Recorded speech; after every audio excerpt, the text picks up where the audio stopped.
Peut-on mettre la violence au service de la raison? Une telle question peut sembler paradoxale car on considère généralement la violence comme un moment où la raison cède sa place aux émotions. Et pourtant, une citation trouvée dans le Philosophie Magazine de juillet-août affirme qu'une telle action est possible. Nous allons donc examiner cette question d'un peu plus près après notre petit générique.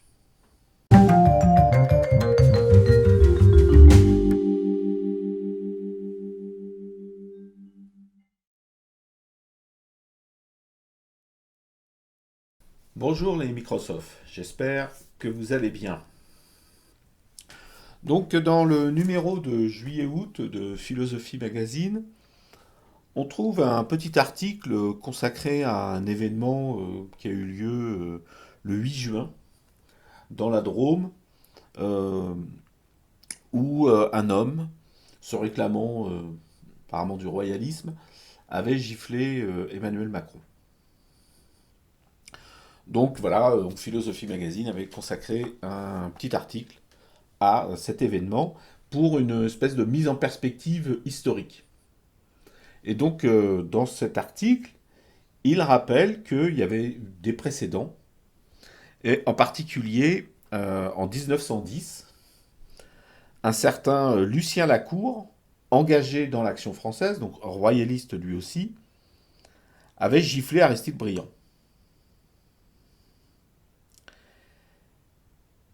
Et lors de son procès, ce Lucien Lacour avait déclaré: pourquoi ai-je ainsi, oh, excusez-moi, pourquoi ai-je agi ainsi? Parce que notre doctrine, c'est la violence mise au service de la raison. D'où donc la question que je pose, est-ce que on peut mettre la violence au service de la raison? Alors, bien entendu, une telle question suppose qu'on soit capable de définir ce qu'est la violence. C'est un sujet assez difficile car, comme très souvent avec les mots du vocabulaire courant, euh, le mot violence recouvre un large éventail de situations, de comportements qu'on va qualifier de violents. Des ouvrages entiers ont été consacrés au sujet, par exemple, qu'est-ce que la violence de Hervé Vautrel, ou bien la violence, faut-il désespérer de l'humanité de Laurence Anselme. Ce n'est pas l'objectif de cette petite vidéo que d'étudier tous les sens que peut recouvrir le mot violence. D'autant plus que, comme le signale Hervé Vautrel, les multiples glissements sémantiques aidant, la violence est devenue une rubrique trop vaste et trop vague, sous laquelle le sens commun range maints éléments en réalité hétérogènes. Donc, nous allons donc nous concentrer sur euh, la relation qui peut exister entre la raison et la violence, en particulier dans le cadre d'un projet politique. On peut remarquer que certains ouvrages qui se sont intéressés à la violence ont plutôt cherché à étudier les aspects moraux ou éthiques de la violence. Par exemple, ce livre de Jean-Marie Muller, La violence juste n'existe pas. Donc là, on voit qu'il cherche à comprendre quelle est la relation entre la violence et la justice.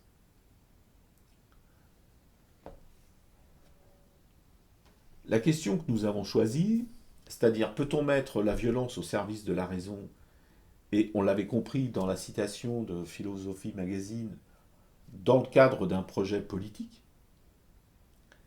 elle, cette question-là, en fait, concerne plutôt l'efficacité de la violence.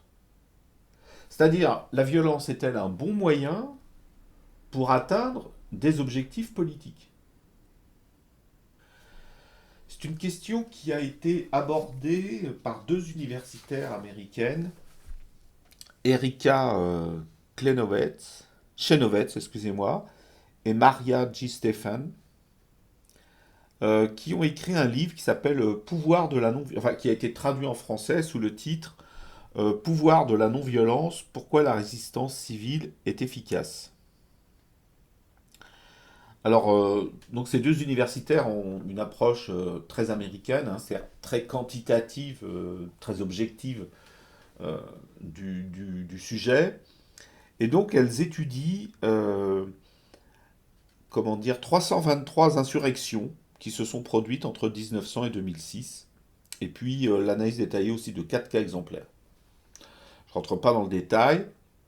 Mais en fait, donc, le résultat intéressant, c'est que comment dire, les insurrections non violentes sont plus efficaces que les insurrections violentes. C'est-à-dire qu'elles atteignent leurs objectifs 3 fois sur 4 contre une fois sur 4 pour les tentatives d'insurrection violente ou révolution. C'est un résultat qui, en particulier pour nous autres les Français, nous apparaît comme paradoxal, puisque dans l'histoire de France, nous sommes marqués par l'idée, la réussite de la Révolution française, donc qui nous entretient dans une sorte de mythologie des révolutions qui permettent, en effet, de changer le monde. Mais cet échec plus fréquent des actions violentes, c'est aussi une idée qui est reprise par Eric Olin-Wright dans un livre qui a été traduit en 2017 et qui s'appelle Utopie réelle. Alors, Eric Olin-Wright est un professeur de sociologie à l'université de Wisconsin et c'est plutôt un marxiste. Mais dans ce livre, il s'est interrogé sur les modes de transformation de la société, hein, que, en tant que marxiste, il souhaite voir advenir.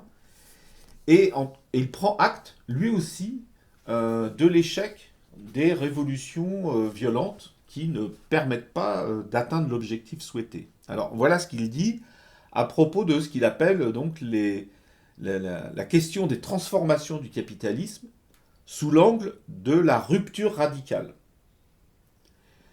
Et donc il dit l'idée que ce mode de transformation pourrait éventuellement réussir semble très farfelue. Vous voyez, c'est un mot très fort, hein, très farfelu, pour dire que les modes de transformation radicale ne fonctionnent pas. Et donc il fait la promotion de ce livre, de ce qu'il appelle les utopies réelles, qui sont des modes de transformation par le bas, des initiatives locales qui, comme par exemple des coopératives agricoles, ou bien il prend aussi l'exemple de Wikipédia, qui est devenu une encyclopédie de référence, euh, alors que au départ c'est une initiative de quelques hackers, comme on dit, passionnés du logiciel libre et des technologies de l'Internet, mais qui avaient aussi à cœur de partager les connaissances. Donc on le voit, euh, il y a actuellement une prise de conscience euh, de l'échec relatif, on va dire, de la non-efficacité des modes d'action violente pour transformer la société. Et encore une fois, en dehors de toute considération morale. Il ne s'agit pas de dire la violence c'est pas bien. Il n'y a pas derrière ça l'idée d'une sorte de non-violence morale. On peut donc s'interroger sur la raison ou les causes. Pourquoi ça ne marche pas?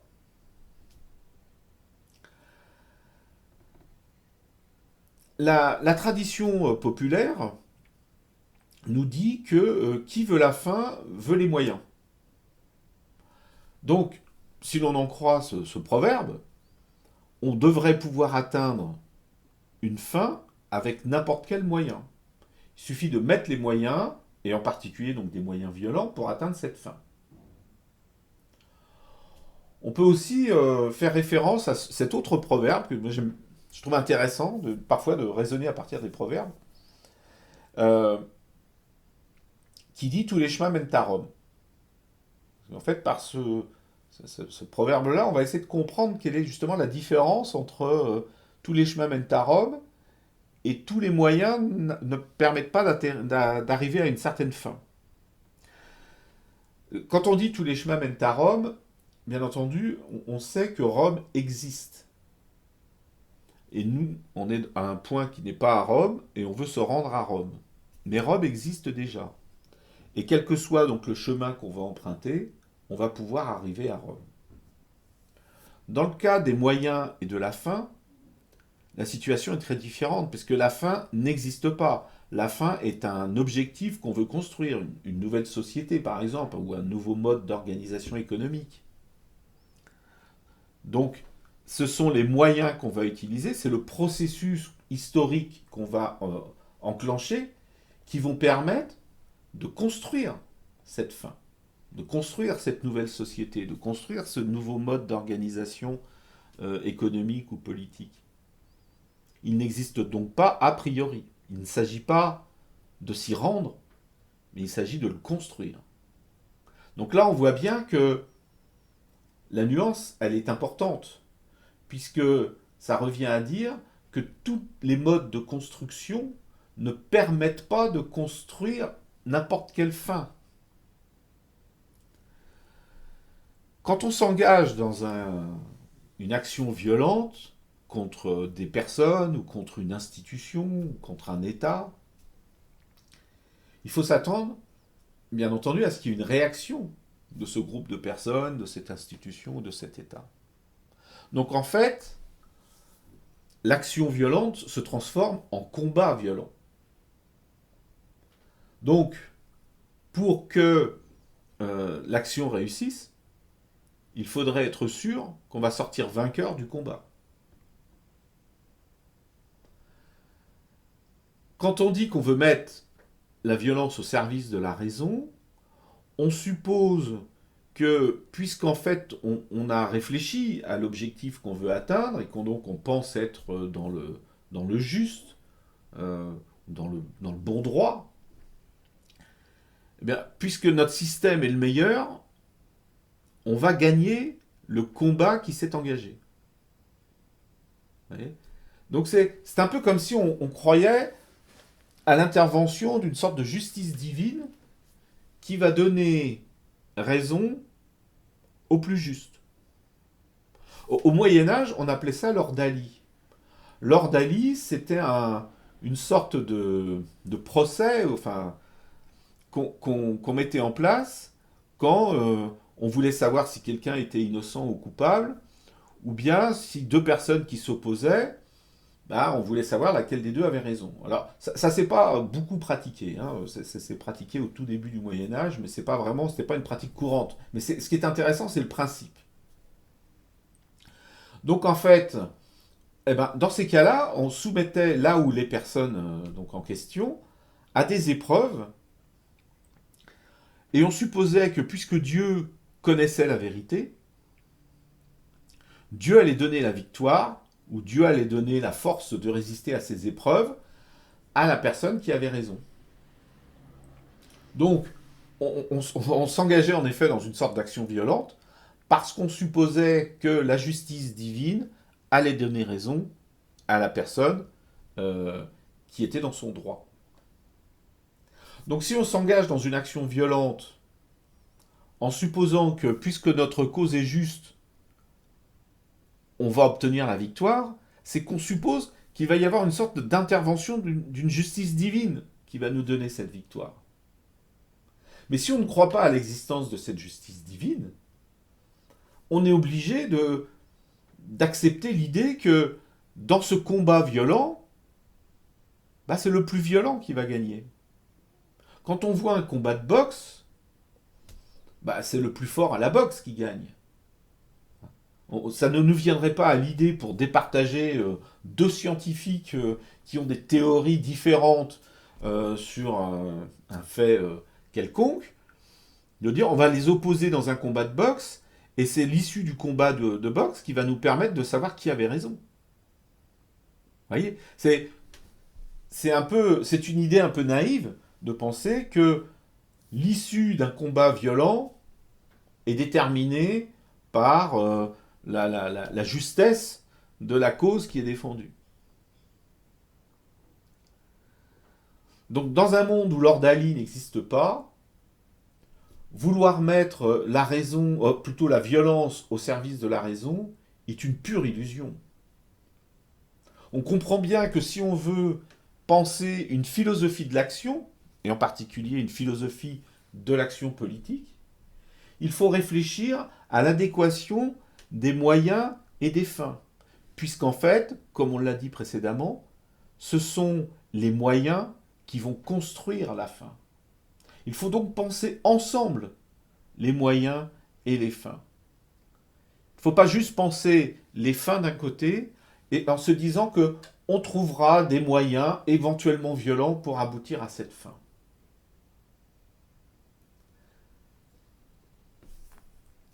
Donc, pour en revenir à la question initiale et, comment dire, à l'exemple qui avait été pris par Philosophie Magazine, eh bien, il est fort probable que notre ami Lucien Lacour, qui espérait donc mettre la violence au service de la raison, eh bien, ça gifle au président du Conseil, Aristide Briand, en fait, n'a servi à rien.